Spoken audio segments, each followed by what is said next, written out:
Arganissima, New York. Your exotic skin, hair, and beauty source, and your one-stop shop for all your natural and organic skin and hair care, featuring authentic organic Moroccan oil and prickly pear seed oil and much more. Bringing you only the best, straight from the source and proudly produced in the USA. So what are you waiting for? Shop today. Arganissima, New York. Your beauty is our duty.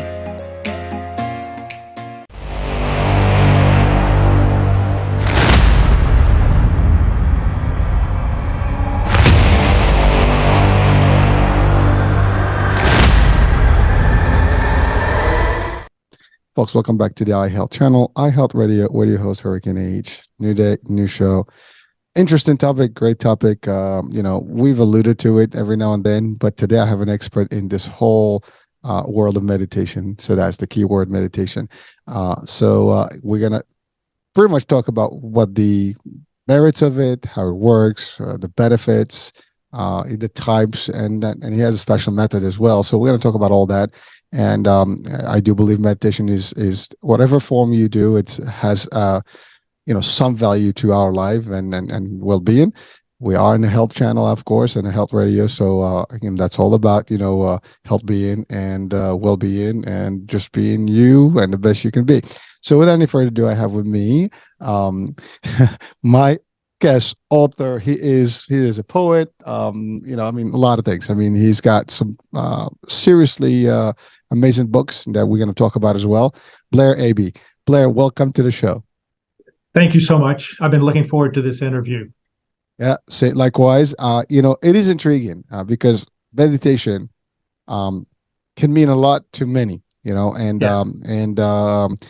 There's different views about it. There's the non, religious aspect of it. There's the religious aspect of it, and depending where you sit in that spectrum, there's different ways of looking at it. Some can be for, some can be not for, or maybe particular forms of it.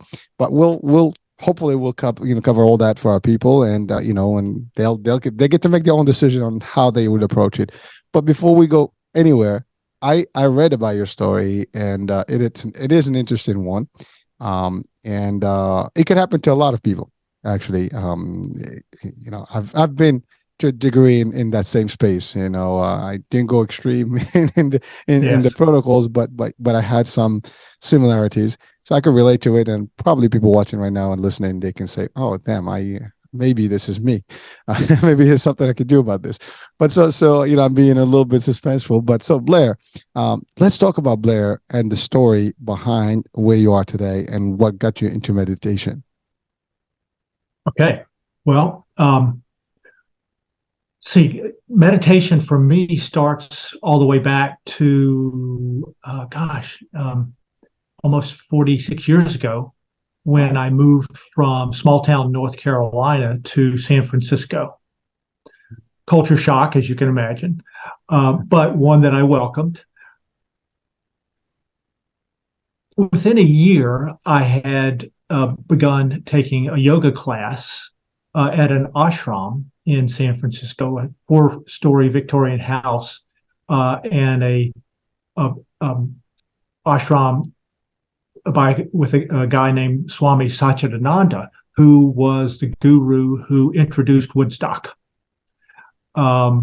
He was quite an interesting guy, and I did the yoga classes and the meditation that goes along with the yoga classes to the point where I could do it at home, and have been doing that for more than 45 years.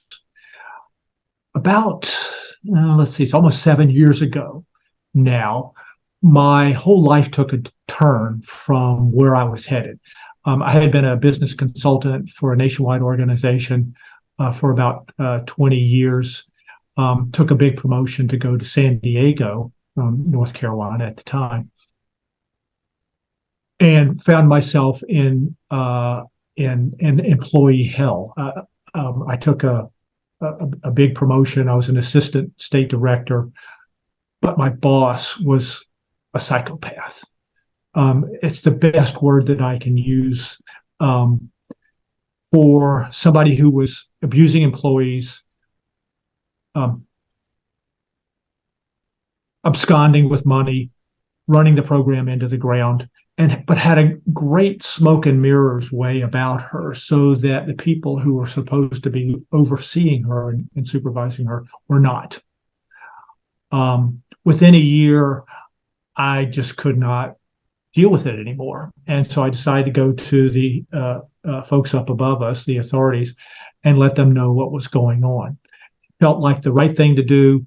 I knew it was something that was a little bit dangerous as far as my job was concerned, but I just couldn't deal with it anymore. An investigation was done. She was fired, but they fired me too. They said I was a troublemaker. What that really meant was, and apparently this happens to whistleblowers all the time, what it really meant was that I had exposed their incompetence in supervising the program and overseeing the program, and it brought discredit on them.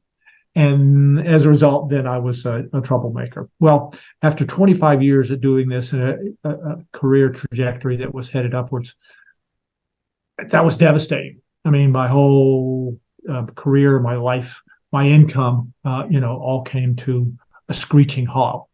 Fortunately, I had some resources, so I didn't have to go back to work right away. And I began for therapy just journaling and taking a deep dive into my meditation practice.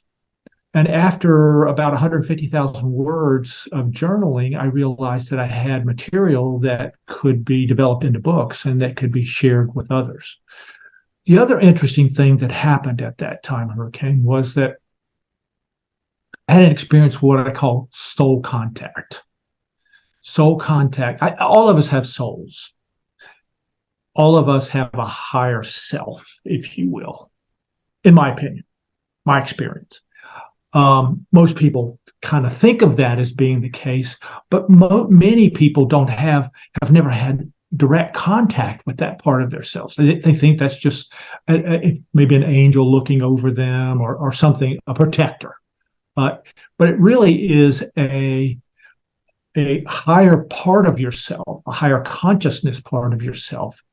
And I began to get a sense of this soul contact as a result of writing. I would find myself writing at times and words just flowing through my fingers onto the keyboard and onto the screen that really weren't my own words and weren't my own realizations or understandings. They were much deeper understandings, much more spiritual understandings than I had ever had before. And it was fabulous. I mean, it was a lovely experience. It was a little bit disconcerting at first, as you can imagine.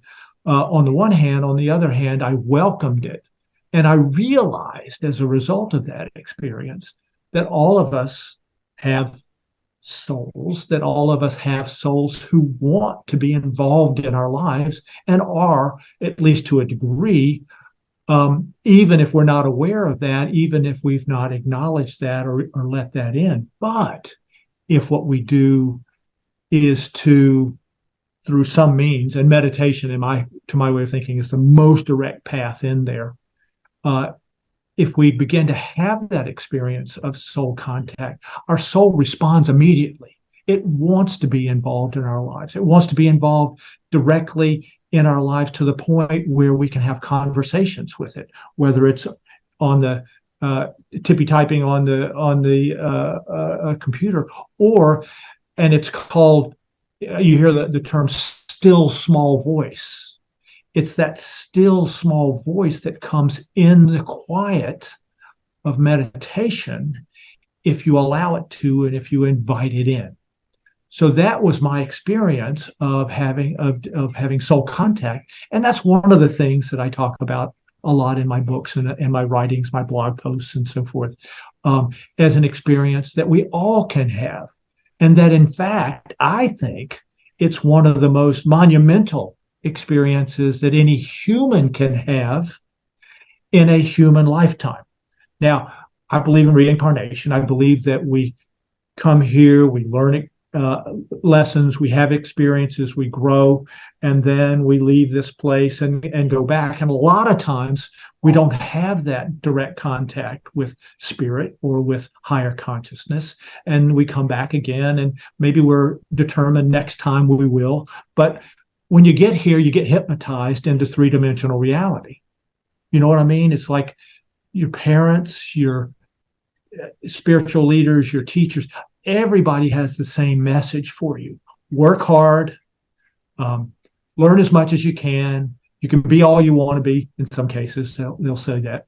But it's you can be all you can be as a human being, which is to be as successful as possible in this lifetime, to try and protect yourself, to try and generate funds, try to generate for your family. And it's all based on, though, a dog eat dog world, because frankly, this is a tough world. Oh, yes, that we're born into. It's not an easy place to be. And you have to, it's said, you know, that the idea is that you have to scratch and claw your way to success or not, depending on, you know, what your experience in life is. Well, there's also a fifth dimensional overlay to three-dimensional reality, which is spirit that informs and gives life to everything that we experience, including ourselves. It's what leaves the body when we die is our spirit. Our five-dimensional self, or our higher consciousness, leaves our body, goes on to whatever that next adventure is. And if you come back, you're coming back into this three-dimensional biomechanical vehicle that we have, which, as you know, is quirky and has to be cared for substantially throughout your life, especially when you get to be my age, which is 73. It's certainly not an easy thing. What can make it much easier, though, is if you begin to have that experience of your fifth dimensional self in addition to your three-dimensional self. Your life can get much better as a result. And that's one of the things that we can talk about. That there's a lot there to talk about, because I have to say, Blair, you know, I mean, people are watching and listening. I mean, it is a worldwide show, and therefore there's probably, I don't know how many religions. I think I read there's over 400 religions in this world, and yes. There's some primary ones, and there's some secondary and tertiary, right. And everybody can claim a religion these days too, so which is fine. Yes. that's their prerogative. But the idea is that everybody has a different view about the spirit world and the soul and stuff, and I want to talk about that in a minute. Right. But so the first things first, I want to address that your story at work, and the reason I want to do that because many people could be going through it today, and or have experienced it, and to a degree or another, we all have been there. I can relate to some of it myself. I never such a horrible experience personally, but I've had my colleagues who had horrible ones. Although I did have some of that initially back in the days, and it is one thing I want to tell people is this: there is nothing in this world, no money, no job, that is worth you being subjected to any type of abuse from any employer or any boss. I personally hate the word boss. I don't like people when they say boss. I am a leader, but not a boss. I understand. That's not, there's no such thing as a boss. We work together. We all have functions. We all have roles. That's all there is.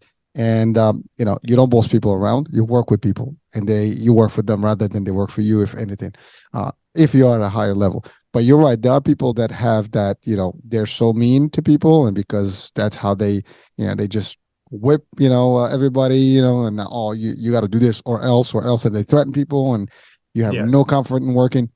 And the reason they do that, I mean, we can talk psychologically speaking. There's probably something, behind that drive, from their childhood. Right. Or whatever. They're bent and twisted in some fashion.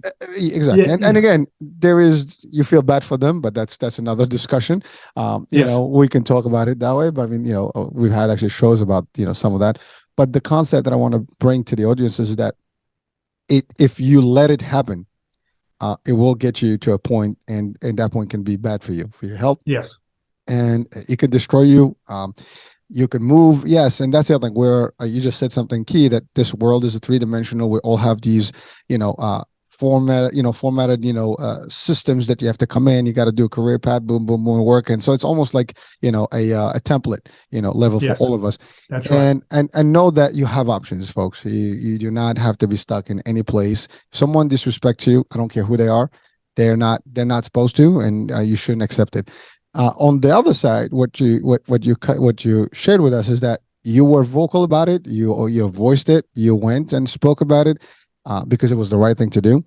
But unfortunately, you got pretty much retaliated upon, and that is supposedly not happening. I mean, in most of the states, retaliation it is not permissible. I mean, we read about it in those HR trainings, and we train about them to make sure that if someone comes up, they have the freedom to speak. They can be anonymous, or they can be physically announced, but the idea is that we are not supposed to, as employers or leaders, to take action if someone is bringing something to the surface. But unfortunately, in your case, that still was not enough, and you're right, sometimes it is a way to camouflage your weakness, because everybody wants to admit that they make a mistake, and and that's the reality of things, and it takes a lot of level of consciousness, if you want to call it, to get there. But people don't do that because everybody's afraid about their position. Everybody is clinging to their seat. Like, I'm the boss. Yeah, I'm the lead. It's my place. It's not like that, and that's why today there's a lot of folks that are actually migrating from maybe working for corporates and getting more entrepreneurial and independent and so on and so forth, choosing to work independently as consultants or even as brokers and so on and so forth.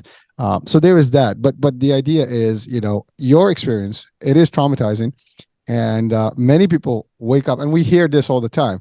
Oh my God, it's Monday. Thank God it's Friday. Oh my God, it's Monday. Yes. The reason we have that is because there's probably someone there, in that environment you're in, that actually does not make you welcome on Monday. You don't feel good on Monday because you're going and you're going to get stressed. Not so much the work, because you probably love the work, but if you didn't, then that's another reason why you should change. But the people. But it's really the people, right? And there's a big thing that we hear all the time. People don't leave jobs, they leave managers.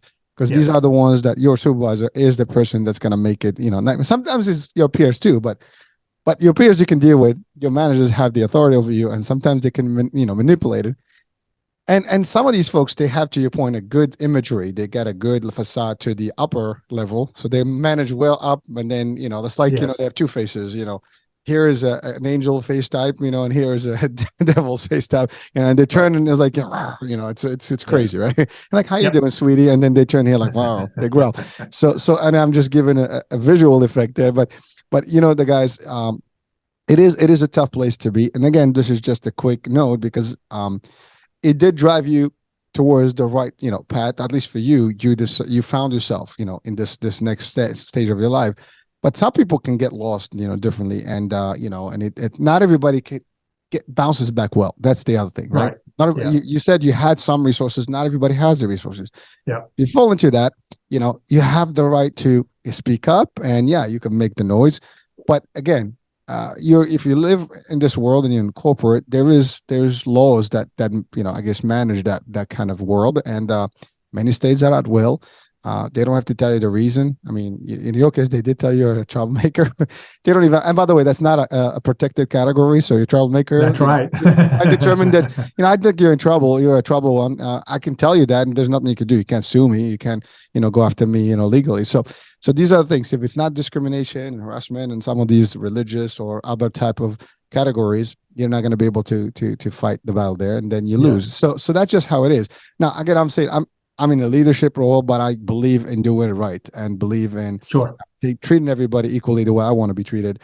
And, and again, like I said, I've been on both sides of and by the way, it doesn't matter what level you are. There's always someone over you, and there's someone, under you in ranking. So you have that route, both ways. There's very few people that even that president and CEOs of the companies have to report to a board, and the board can terminate their employment. And the government can revoke your status as well. So you always have someone over you. So it's a very difficult place to be. But if you do the right thing and if you're good, you should be fine. And again, if you're at the level where you have subordinates, treat them right, please. If you are a subordinate, and you're not feeling right, make a decision. Nothing is worth your headache, your health, your mind, your spirit, none of that. So I'm going to shut down about that. Well, if you find yourself in that position, as I did, what you end up having to do is basically reinvent yourself, either finding something else to do or doing what you know how to do in a different place.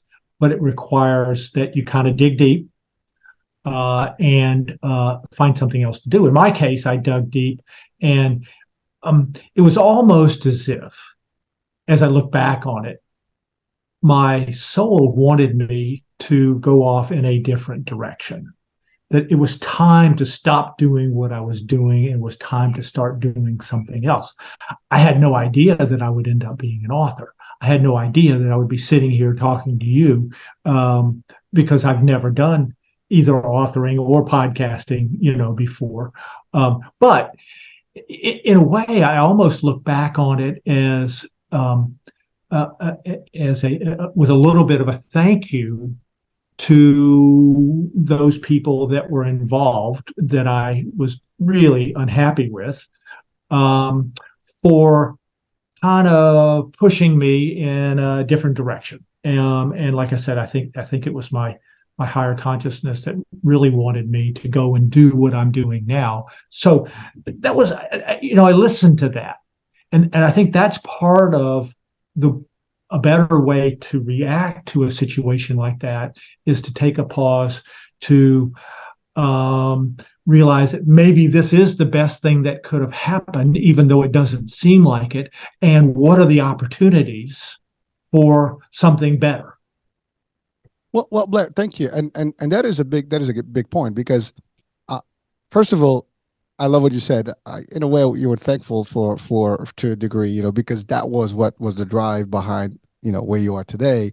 And Yes. and believe it or not, I don't believe in coincidence. Everything's happening for a reason. And whether sometimes you think it or not, it's happening, and it's happening in a good way. There's always a good outcome eventually. We just don't know it until it happens. And that could be days, could be months, could be weeks, could be whatever. But Yes. only when you reflect back on time and you'd be like, oh wow, now I see the connection. Why, if I had not done this, I wouldn't have been there, or I wouldn't have been in this position. and that's really what happens. We don't know it at the time. And I've done this exercise before. And again, if anybody was watching right now, just do it. Take a minute and reflect back on your timeline. And you're going to start seeing all the events that got you to today's point, and you're going to start seeing connections. Like if it was maybe you never saw before, you wouldn't have done it because you're not doing the exercise. But when you start doing this, it is amazing what you see. Like literally, you can go back to. It's funny. I was driving yesterday, and I passed this gym, and that's where I met my friend who actually, maybe if he's watching today, it's been almost 30 years since we met, and he is the one who got me into the healthcare, field and stuff. And I met him in that location. And it's funny, like had I not joined that gym, I would not have met that dude. And that dude wouldn't have gotten me into the healthcare. And then I wouldn't have been done. And I wouldn't be doing today what I'm doing if I didn't get into this, because I was in the retail and I was going even in airlines. So it's amazing how it all connects, but we don't know that. So I think enough of talking about this part of it, because but it is a good foundation to a lot of things, because the discussion that's following now, it's funny you talked about this body. So I have a tendency to refer to this body as an avatar, and really it is it's your piece. Yeah, this is it's your board. It's your board piece on the game of life. Exactly. So just to. We do probably have two different belief systems. I mean, I'm a Muslim, and so we have a different approach to life, and we don't believe in reincarnation. We believe in evolution and other worlds, right? So you move in, you transit into a different world, but we believe that the soul actually never dies; it just keeps moving. There's a there is current, there is when we are in, as you say, like in like the Christianity, we talk about purgatory. We don't call it purgatory, we call it like barzakh, means that the life of the grave. Then there is the resurrection, and so that's when we stand, and that's whole day of judgment, blah blah blah. And then we believe in the hereafter, and then there's obviously two dwelling worlds, and so that's kind of like how we believe. But it is interesting because I love these discussions because there's different angles, but yet we have similar bases. And it's all about the soul. the soul is who you are. In the Greek mythology, they used to refer to it as the ghost in the machine or behind the machine. And I think that's, or similar expression. There is someone running this avatar, and through this avatar, our spirit or our soul is actually interacting with the world. So we come in. I mean, it's like I give this reference to my kid because he's in the gaming world, and he plays these games, and there's all these nice little characters that are playing, and everybody's got a character. They pick you pick your own avatar, and you basically work, and you can die in a game and respawn and blah blah blah, and there's a new world, and you get into a level. So not that this world is a game, but the idea is that it is a big, to your point, it's not 3D, it's not 4D, it's beyond that. And we only see what we want. It's not linear, and there's more to it. And the spiritual part of it, is something that many people are dormant with because they're not really in touch with their own self in terms of, and I'm not talking physical, folks, I'm talking about spiritual here. The idea is that, your higher person, your higher being, is that spirit, that's some people refer to it as spirit, soul, and there's probably different ways of referring to it, but the idea is we are that. And sometimes and of course we believe also there's other forces, good and bad, and so you might not, angels, demons, and there's all these things that are floating. There's other creations that we believe that exist, and I think in most of religions they do have a similar view about them. We call them differently. Maybe we view them differently, but they all have, some is good, some is bad, and that's just how it is. And but you're right, the conscious. And then we have the higher, authority or the creator, and that's another level of thinking. And so the concept of feeling things and having, you're right, it happens. I mean, as a matter of fact, I believe personally that everyone, who gets an idea, it's given to them somehow by their either their personal soul, like the actual deep soul, or by an influencer from the other spirit world, or from the other dimension, if you want to call it that way, right? Now, understand. And that's really because there is the material world and there's the spiritual world, and they all are existing at the same time. The problem is right, exactly. They are existing at the same time, but if you don't have a sense of that other world, yes, and nobody's ever told you about it, nobody ever taught you, you never had any experiences of it, it's as if it doesn't exist. But once you begin to get a sense of it, a real, honest, experience of that being the case, all of a sudden, your whole awareness opens up to something that you didn't even imagine necessarily as being available to you, but which, as being available to you, can cooperate with your human mind, with the avatar, in order to have a better human experience. Well, it's connecting, right? I mean, it's like you have to anchor yourself and really ground yourself. And that's the thing, it's amazing. Like, we determine everything, or at least interpret everything as material, but there's more to this world than the material. As a matter of fact, even from physics, if you just know physics well enough, this world is not material enough. It's actually more, space and other type of dimensional stuff than it is in the physical world or material world. And time is relative too. So that's the other part we don't understand. And you're right. If you start, just meditation is perfect. And that's the real topic of today. And whatever form of it, prayer, whatever form. Yeah, prayer is silent prayer, not exactly. God, give me something, because God's not Santa Claus, but letting God talk to you as opposed to you begging God for something. Well, it depends on the angle. I mean, it depends on the religion. There is the prayer. And by the way, you're right. Prayer doesn't have to be loud. I mean, it's really talking to your higher to your creator, and you can do it in many ways. It doesn't have to be vocal. It could be internal. But the idea, to your point, is the connection. See, it's the key word is the connecting. As a matter of fact, I'm going to tell you, this is true. Most people may, again, I never talked about, I don't talk religion in general, but this is touching on that and the subject. It's spirituality, It's spiritual. Exactly. Because it doesn't matter what religion. I mean, I think the foundation is all the same. It just how we interpret is based on our own beliefs and what we choose, right? But that's right. in the Islamic tradition, we call prayer salah, right? I mean, if you've heard that word before. Yes. And salah is driven from the root word sala, or connection. Connection. So There as a you go. matter, so really salah is the way to connect. And in Islamic tradition, we pray 5 times. That's the minimum requirement for the day. Right. But every one of those is really you basically connect back, and you anchor Yes. yourself. And if you look at Yes. somebody's praying in Islamic tradition, we actually on the ground, which basically we're really ground. And there have been studies about the 7 points that we touch the ground, and it's almost like energy connected. Now, this is like, science meets religion. It's a little, different discussion that, that can be twisted, from depending on what your level of understanding of religion. But the idea is there is that level. And when you actually are connected, you do feel that. And to your You point, do. whether you're just enclosed in a room, as a matter of fact, traditionally, in all religions like in history, and all, let's say, the prophets that we all kind of believe in, prophets, well, not all, but most of us do, I would say, or saints, whatever. I mean, the description Yes. we would call them. These folks had one thing that was very common, is that they meditated a lot. They went to caves, they went to, mountains, they went into the wild, they stayed alone, exclusion, in isolation for months, days, and so on and so forth. And they did that. Actually, I had a friend of mine. He's, I think, I forgot what his religious, denomination was, but he took days, of the year where he did only meditation.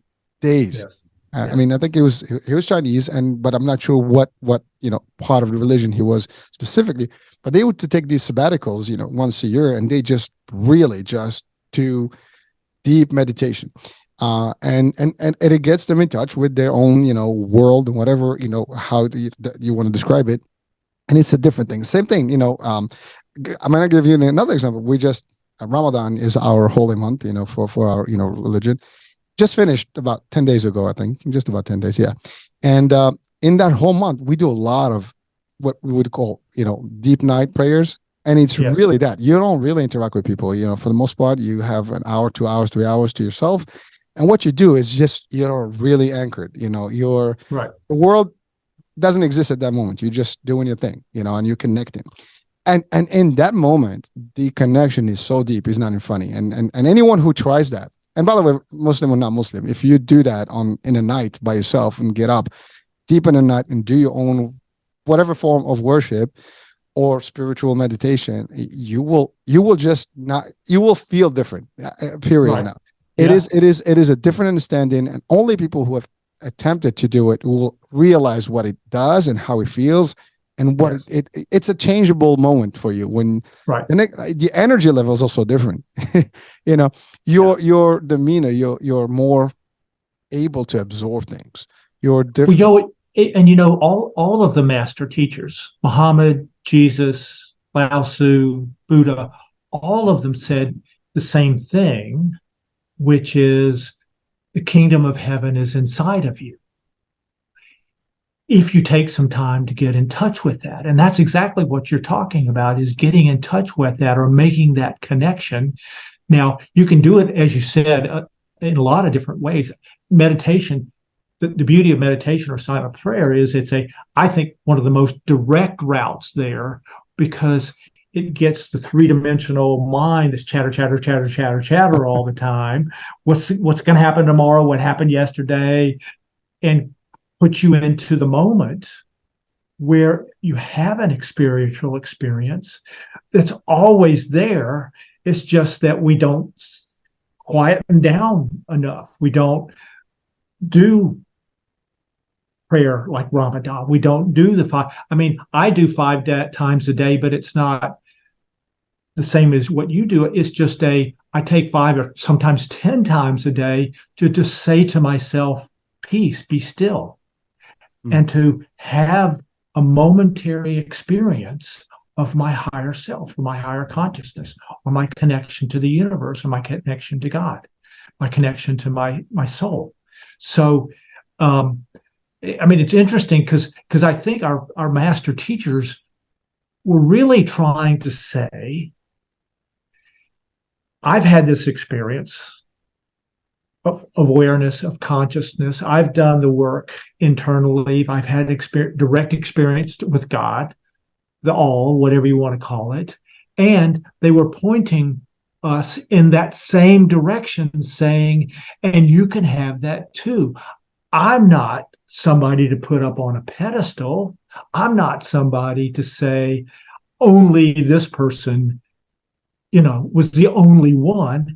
No, I'm saying to you, here's what I know, and here's the same thing that I want you to have your own experience of. And that's really what they were trying to teach us, not religious dogma, but religious experience or spiritual experience. Well, there is a school of thought that says that all the prophets, teachers, the masters, right? They all are linked, in history, and their progression, and they have similar messaging, across, Yes. all these nations, and the message is pretty much the same. There is a higher authority, and there is a different world, and we need to connect, in that world, and need to be aware of it, and That's right. different ways of approaching it. We're not debating the merits of which one is correct or not. That's whatever gets you there. Exactly. Whatever gets you there. that could be a derailment, easily with people watching or listening. And again, out of respect to everybody, we respect all religious, beliefs, and Yes. and spiritual beliefs. I mean, that's to each his own, as they say, and Right. whatever works for you. Ultimately, that's your choice. And I always say people have the right to make their own decisions. I think we were given that choice. Sure. And it's an important piece to understand. But meditation itself, as an extract in all beliefs, Yes. it's that practice that has been lost a lot of ways, and not everybody does it. Whether it's the prayer, even in the prayer world, I mean, not everybody prays Right. correctly. Not everybody is deeply understanding it. That's the other issue. So it's amazing how it works, right? And to just say the least, people have to be open-minded about what it means to them and what it can do for them. In your world, it changed your world. I mean, Right. literally. I mean, Yep. you went from this person that was probably very sour at the time when that happened, to being this new person who is creative, change your life, put all these books out, and I love what you said, that you were all of a sudden getting these words. You get in this it's like you open your dish, your satellite, and you That's get right. more, you get a lot more reception, and that's really what it is. It's like being like think about those military satellites. They shut them down like an umbrella, and they open it up. Yeah. And then all of a sudden you get all that communication frequencies coming through. Yeah. Well, that's exactly it. So that's the communication. That's like you have to open. Right. And we don't know how it happens. I think we might have ideas how it happens. And again, it depends on which way you stand in religion. Some people can say, well, this is angelic, this is demonic, whatever, or spiritual. Right. I mean, there's people different ways of looking at it. But you do hear these things. You get stuff. Like I said, literally, I mean, you have innovators every day. You have people that came up with stuff that is changed the world. Right. Where did that come from? Yeah. They sleep, they wake up, they have an idea that revolutionizes the world, right? How did that happen? Just thinking about that, I mean, in its own, you're like, whoa, take a moment. Let's pause about for that. Yeah. It's deep stuff. Like when you get it, like you sit in and all of a sudden you have something in your mind, like, damn, I want to do this. And you almost like have a full visual of what it looks like and what it's going to be and so on. So where's that coming from? You see, many people are doing it. They're getting stuff, but they're not filtering enough to see. It's like have a nice microscopic lens and you can see it clear. You see a little bit fluff and sometimes blurry, but the deeper you get, the more the picture is clear. And you get all these influx of information that is coming to you. Like, this is not me. This is beyond me. This is something, it's happening, but I'll take it. But it's good, but it's information that is flowing through you. But if you are not open, you're not going to get it. And right. You're not on that same radio frequency where the information exists and where you have access to it. Yeah, absolutely. That's it. So Blair, I know you have an improved meditation system. So let's talk about your system specifically, because I know you started with yoga, and I know yoga has a big deal with meditation. Meditation is part of yoga, and Yeah. Reiki and all these all traditional Asian, or Eastern, I would say, cultural, Yes. forms of spirituality. So yoga was your start years back, Right. but then you went deeper into it, and then all of a sudden now you're into this whole new level of meditation, but you've That's right. improved it to a degree. What Yes. is different about your meditation prospect? Okay. Traditional meditation and Eastern meditation, like yoga or Zen, Zen or any of those types of practices, are about training the mind to be quiet. Well, that's hard because the mind doesn't want to be quiet. It wants to be in charge. It wants to do the chatter, chatter, chatter, chatter, chatter. And it's almost like a deafening noise that goes on in your head all of the time, until you're able to perhaps tame it like a wild horse, hard to do. Or in the case of my meditation system called higher consciousness meditation, it's intended to take you directly to that experience of higher consciousness, bypass the mind training, and give you a direct experience of spirit, or a direct experience of God, or a direct experience of your higher consciousness. And it's I like to call it meditation 2.0 because it takes you directly there, as opposed to having to go through all of this mind training, which again can take a long time and can be difficult to do because the mind really isn't that interested in putting itself aside and let spirit flow in. Mm-hmm.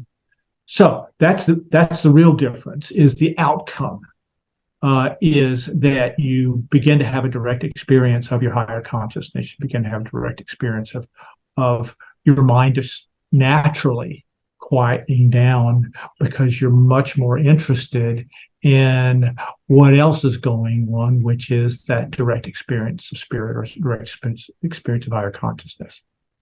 Thank you, Blair. So one piece is clear: the meditation gets you deeper into the spiritual world and the acceptance of higher frequencies, really get in touch with your higher being. Correct. However, what are some of the potential physical benefits of it, in terms of just the physical body? I mean, because again, there's always those two things that sometimes we tend to listen to talk about one versus the other, but they both exist, in parallel. So, well, my first book, which is called The Amazing Benefits of Meditation, is a deep dive into the scientific research around meditation and the benefits that come with meditation. More than 3,500 human conditions, according to the studies that have been done, positively respond to meditation. They positively, mentally, emotionally, physically, and spiritually, meditation has been shown scientifically to improve your life in all of those areas. And the reason that I think that's the case is that you are able to allow in spirit, which knows what you want and need, knows what's important for your evolution and for your growth. And so spirit then is available, which is healing. I mean, fifth dimensional reality, God, spirit, is a healing concept, or it's a healing experience. And if you allow that to come in, your life can get better in all sorts of ways. Another way to say that is that, and I think we all, in a way, create our own reality. And I think the way that we create our own reality is by the vibratory rate at which we are operating, which at a higher vibrational level brings in higher quality experiences, people, circumstances. Lower rates of vibration have a tendency to attract to you lower vibrational experiences.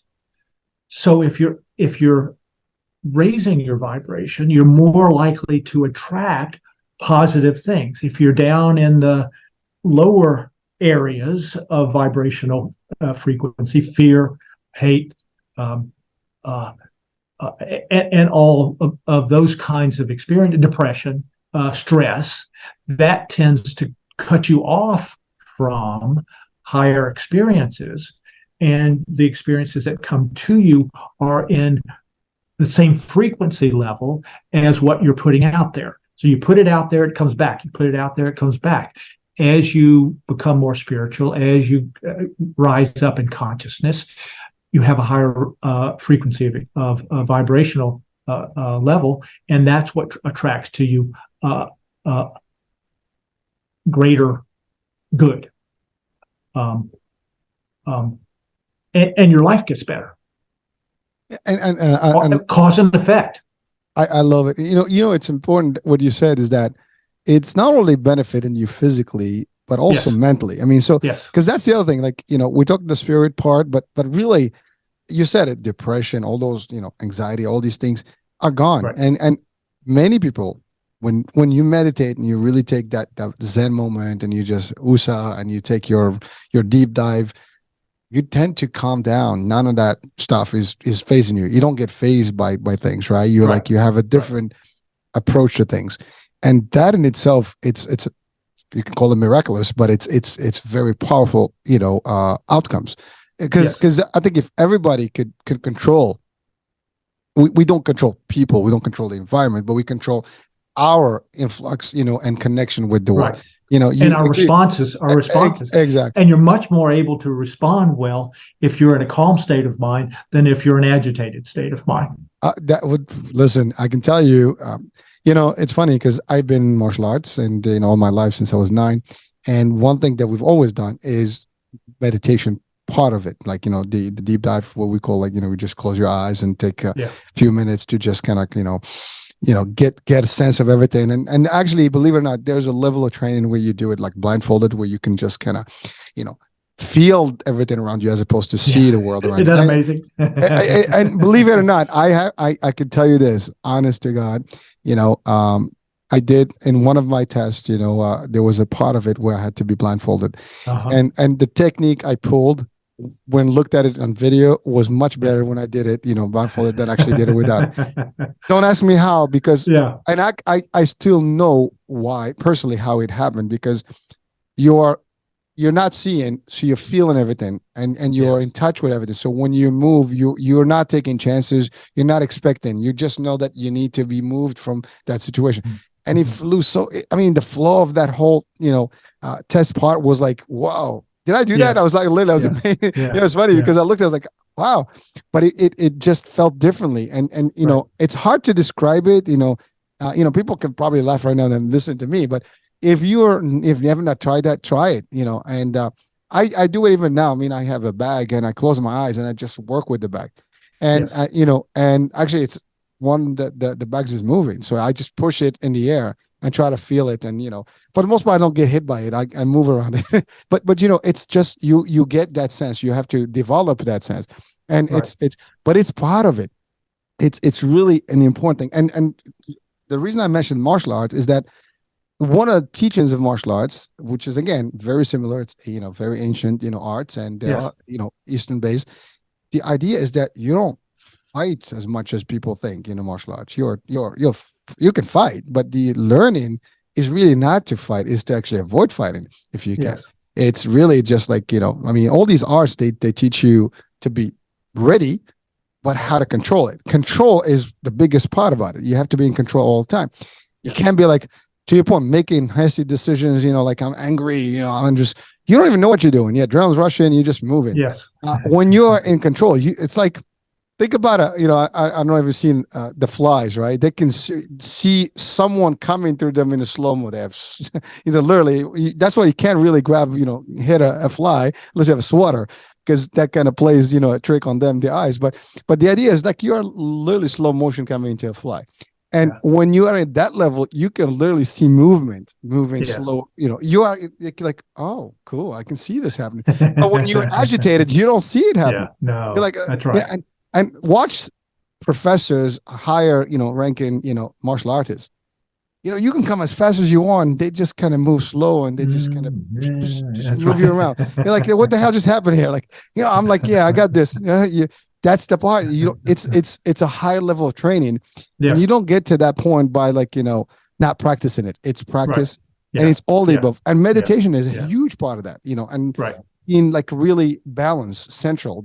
And being that's right in a state. I mean, it's a state of mind, or it's a state of consciousness, I think, that you get into, where your training then just starts to, like you said, flow in a way that it's not going through your brain. It's just your body is naturally responding the way it needs to without you having to think about it.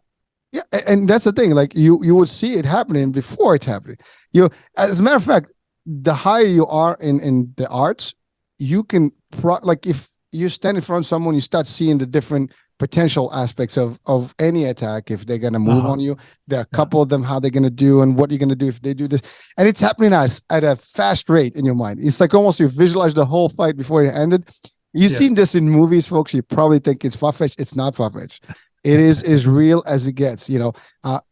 It's you have to get there to know what it feels like, but it is an amazing feeling when you're able to actually. I'm not at that level yet. I mean, I'm close enough. I can get a certain sense of it, but it takes practice, and the more you practice, you can see it.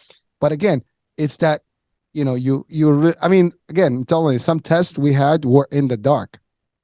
I mean, I remember a test where the professor will flick the light on. And there's multiple people. You don't know who's going to come at you. And then you basically just see them, and you get like a second just to observe what's going on. Then it shuts down, and then you have people coming at you. And based on what you saw, you have to react and move around. And again, these are the things, the type of exercise that you do. But if you're not really fully aware, it's not happening. Meditation gives you the awareness, and that's the biggest part of it. Now, there is mindfulness meditation and sit-down meditation. Right. What's the difference or the benefit of one versus the other? Yes. So my higher consciousness meditation practice is a sit-down meditation, and it can be done in as little as 5 minutes, although you can extend it out to 10 or 15 minutes if you wish. Just depends on how much time you have and how what your experience of that is, so that you don't go beyond where you go back into agitation. As long as it's nice and comfortable, you just continue to do it. Excuse me. Mindfulness meditation, on the other hand, is more like quick pauses to get into the moment, where, as you were talking about with the martial arts, where you're just there and you're just aware in a larger way of what's going on. Now, one way to do mindfulness meditation is to say a phrase to yourself like "peace, be still," or like higher consciousness is flowing at this time, or I have maybe 30 different phrases that you can use for different situations in my mindfulness book. Mm-hmm.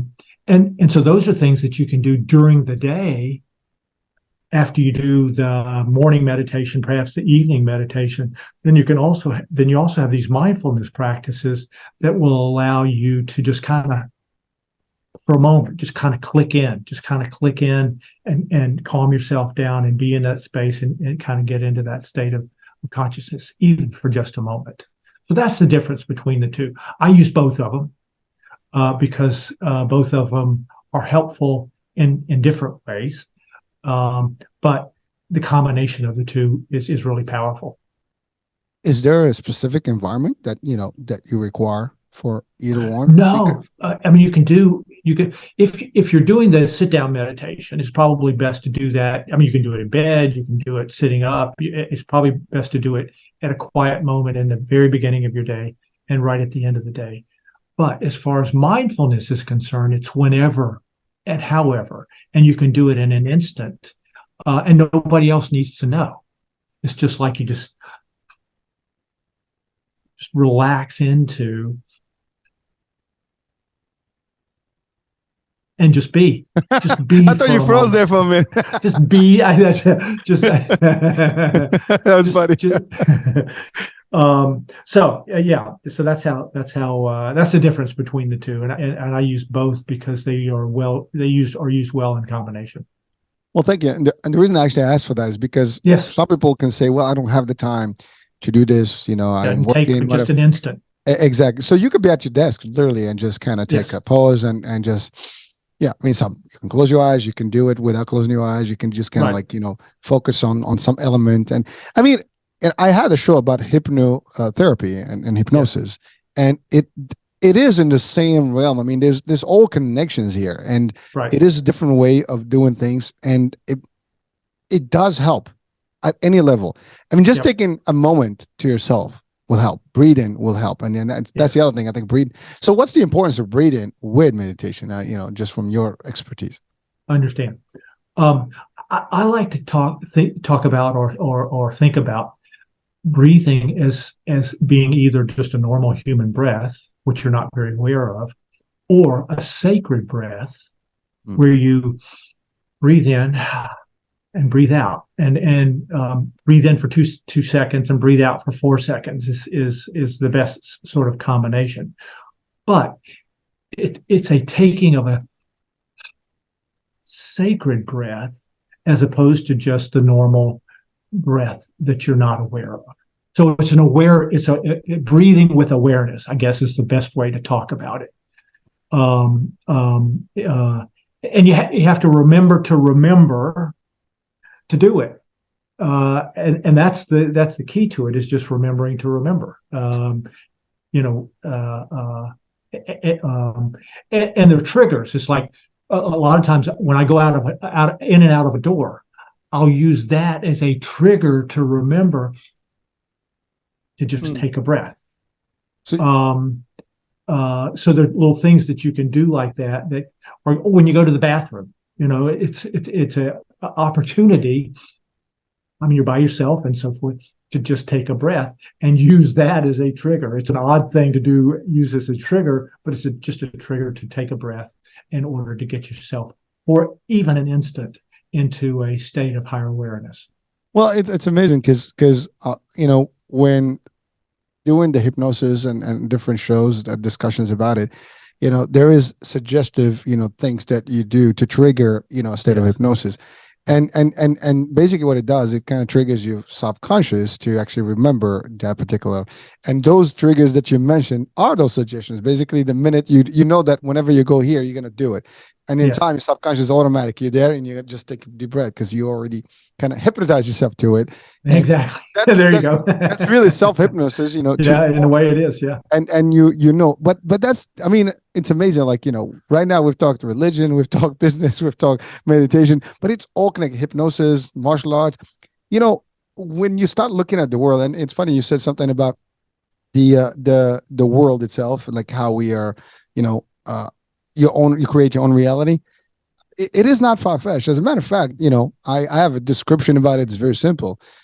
This world is created in a particular form, and we all are spiritual beings, and we have these avatars, and we all kind of see the world through our own way.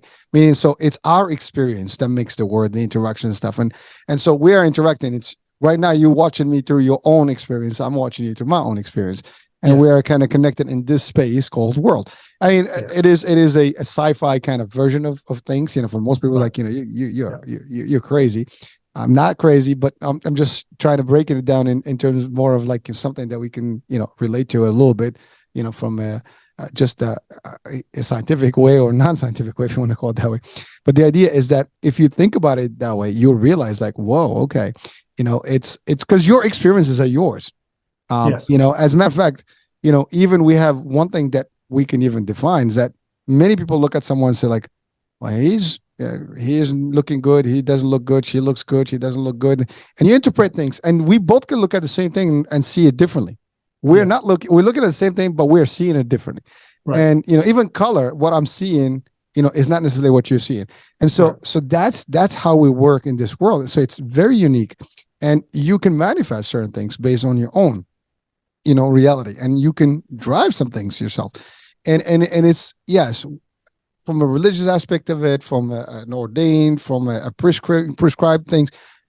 I believe in all that stuff, but the idea is that you still you have multiple choices, if you want to call it, in your reality, and depending on what you choose, the outcomes are gonna vary. And again, not to compare to a game, but in a game, today's modern games, they're very rich games. I mean, they're very alive. I mean, I don't know if you ever seen a meta game, like had those visors. These things are so realistic. I mean, when you're in them, and they're just getting better and better. And you can be immersed in that actual virtual reality for hours and moving from one place to the other, interacting with people. They're just other souls, if you want to call it that way, that are operating with you in the same realm. It's you don't see the analogy until you start looking at it and thinking like, what if? And really, this is an experience. I mean, another way to look at this is when we sleep, we dream. That's right. Right. But what makes this? Maybe we're having a dream right now. I mean, nobody can prove that this is true versus a dream. The only reason is we know that we're not dreaming is because we keep coming back to the same elements. It's like redundancy. You see the same people over and over, so you're not dreaming. In a dream, you have a life. I mean, you're conscious in there. You're moving. You're flowing. You're doing things. Sometimes you have fun. You look different sometimes in a dream. You can see yourself, but it's not the same look. You know it's you, but it's not you. It's weird. Now, people again, they're watching and listening like, this guy is crazy. I'm not. If you just reflect on these things, you start seeing like, damn, he is right. Because most of us, we don't reflect on things. We don't try to analyze things. We just go by our days without taking a moment to on automatic. We're automatic. Yeah. If you start really trying to identify everything around you and really look at things and analyze things and just kind of like give yourself a chance to like why and how, like you wake up in the morning and you still have images from where you were. Yes. But if I tell you, first of all, you can't go back to where you were, even if you slept right away, you're not going to go back to that same dream. But and the example of dreams is big because it's reality, that you're conscious about while you're in it, and that's the part about life. This is actually in relation to what you said about we create our own realities in this world, but there are realms, and it's all happening at the same time. We have déjà vu. Today, people don't even realize what déjà vu is. We know what it is. I've seen the moment. Like I've been there. This happened already. Right. But now if we take it from a time frame, this happened. Am I in the future now? Does that mean I'm just watching my movie? Or so there's all these questions. So the question is, do we ask the right questions? Do we reflect? Do we wonder and ponder? Most of us don't. And there is a reason we don't, because sometimes it's scary. It can be. Yeah. When you start getting dived, once you spend a little time there, it's not scary at all. In fact, it's magical in many ways, and you can see that additional dimensionality that is on the one hand surprising, but is on the other hand is kind of a state of grace. Love it. So Blair, The Secret. You referred to something about The Secret. Yes. Let's talk about The Secret. Okay. So, The Secret is based on the law of attraction. And The Secret is about manifesting. The Secret uses different techniques in order to try and help you get what you want in life. Whether it's visualizing a BMW appearing in your driveway tomorrow, or whether it's putting up a vision board that has all kind of pictures and you look at every day, and it says that you put that into your subconscious mind and you can create what you want. I think that has limitations, because what I found was, or I developed a process called the best possible outcome process. And in the best possible outcome process, it goes like this. I ask for the best possible outcome for my interview with Hurricane today, which I did the day just before we came on, and then pause, get a sense that spirit has moved, And then thank you, higher self. Thank you, higher consciousness. Thank you, soul, for being involved in my life. Now, that's real different from the way they do manifesting in the secret, because this is about not prescribing what should happen from our three-dimensional mind, but it's opening up to spirit and allowing spirit to participate, and in many cases bring you a better outcome than what you might have visualized in your mind.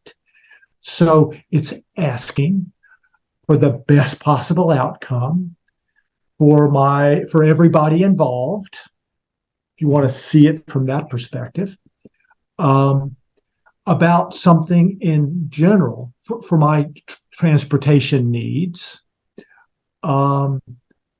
pausing, taking a breath, letting spirit move, and then letting your higher consciousness or your soul be involved in the outcome, which can, in many cases, be a better outcome than you could come up with in your human mind. And then thanking spirit for its participation in your life, for revealing itself to you, if you will.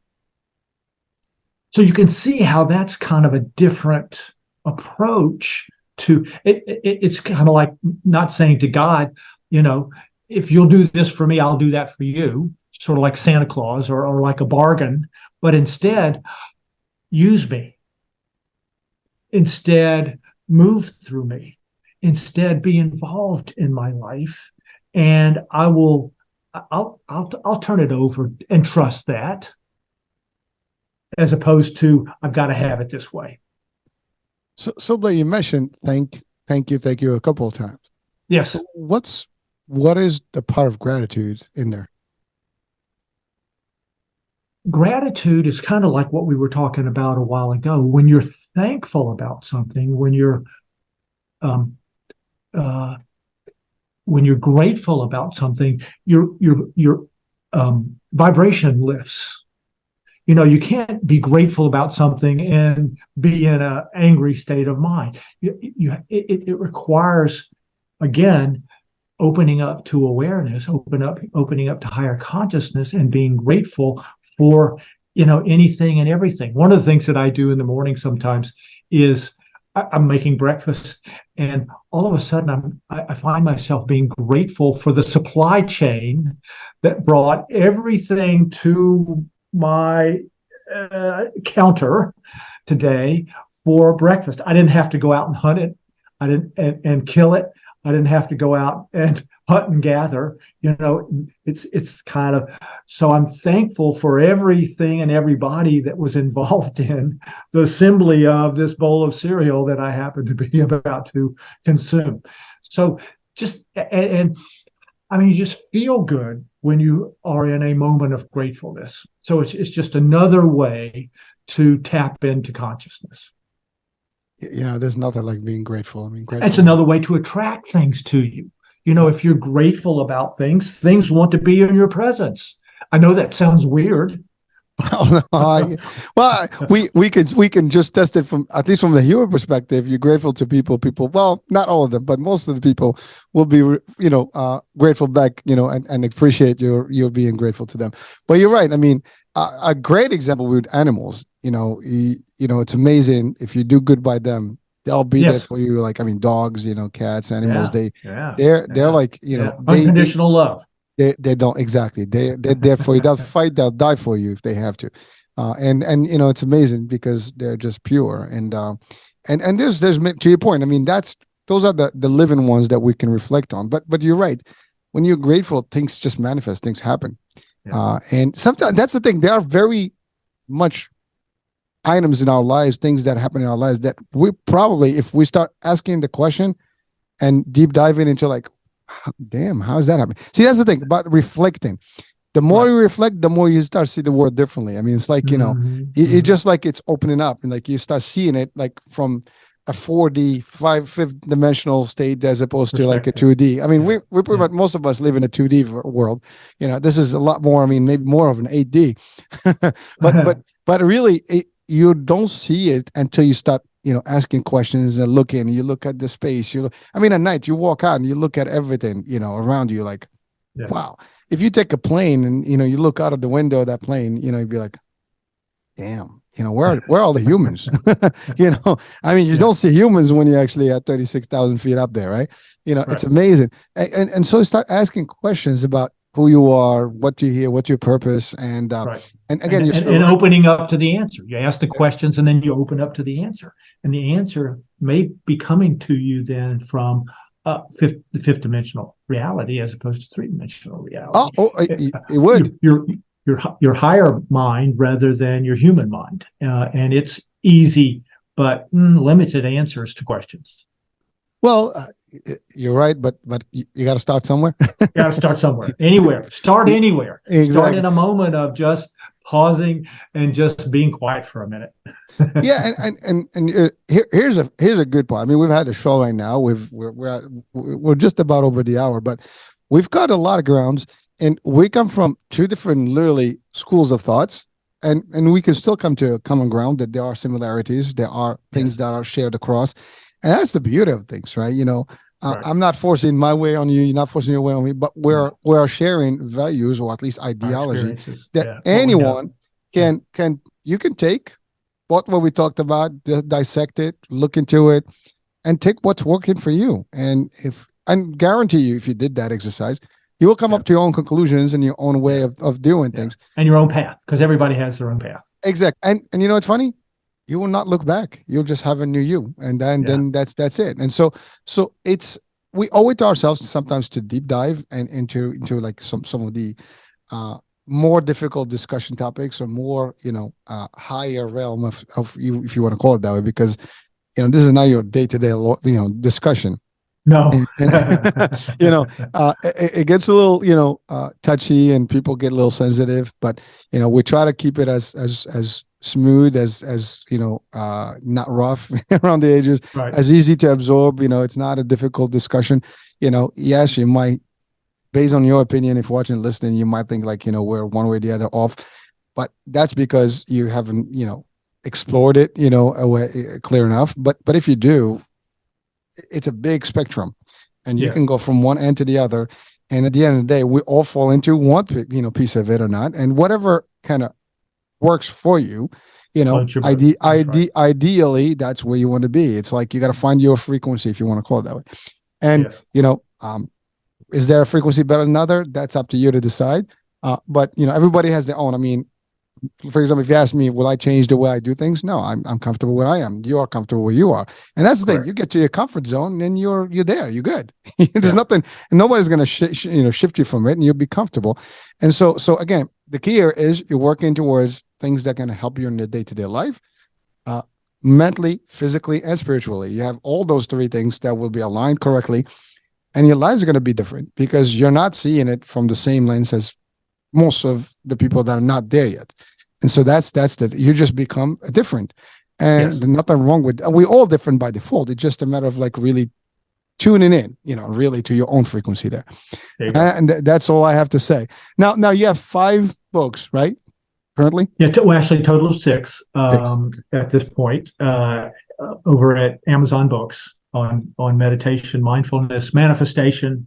And I'd like to offer your listeners, your viewers, a free copy of my mindfulness book. All they have to do is go to my website to get a copy of that mindfulness book. But if any of this resonates, explore it. Perfect. See what's interesting to you. See what resonates with you. See what sparks a sense of recognition, and then kind of go with that. See where it takes you, because you got a whole lifetime to do it. But it makes life much more interesting. Again, keyword, a lifetime, but no one knows when the lifetime ends. So today's a day, is a good day to start, and we owe it to ourselves. It is a fact, right? I mean, it's one thing we don't know. We don't guarantee tomorrow, but we are here today. So today is a good place, and usually it's a good point to make some adjustments to where we are. Yeah, Blair, it's so the website will be what's the website where people can go? Let me just. So it's www.high-C meditation, spelled HI, like the high C note, Yeah. or Yeah. higher consciousness meditation.com, highcmeditation.com. All right. And So they just sign up to get a book. there you go. Well, so I will have that on the description of the show, so people can actually link to you. And actually, again, for you, in my website, your picture will be there. If they click on it, they'll go right to you, and Right. they'll be on your website as well. So if you check out the website as well, you can have access to Blair and his book and his information. Now, do you provide any services other than the books, like teach-ins or any of that? I'm putting together a couple of courses as we speak, and I'm starting to do a little bit of coaching. So if people are interested in one-on-one coaching, that's available as well. All right. Well, there you have it, folks. You have options here, and Blair, it's really been fun. It's been real. We had a good time. I hope you enjoyed this. Was it actually what you expected when you did your exercise? It's always it's always what it is, and it's always perfect. And the beauty of it is that the interchange that we have, the Hindus have a greeting, which is namaste, which means the higher consciousness in me acknowledges the higher consciousness in you. And I think there's no greater gift that you can give another person than acknowledging their higher self, their soul, their higher consciousness. And so I say in finishing up, namaste. All right, I saw that coming. Yes, you did the movement. Namaste is rightful there. So, well, namaste to you. Thank you. Again, always a pleasure to learn new things. And yes, I mean, sometimes we dabble with the different, and it's important because it exists. We just need to know about it. I mean, knowledge is key, and the more we know about things, the more we can adapt our lifestyle and maybe change and impact fully. So that's all I have. Blair, thank you so much for being with us today. And thank you so much for having me. This has been great. You're welcome. And folks, thank you for watching, listening, and please stay in touch for the next episode, for the next show. I'm Hurricane H. We'll be talking soon. Bye for now.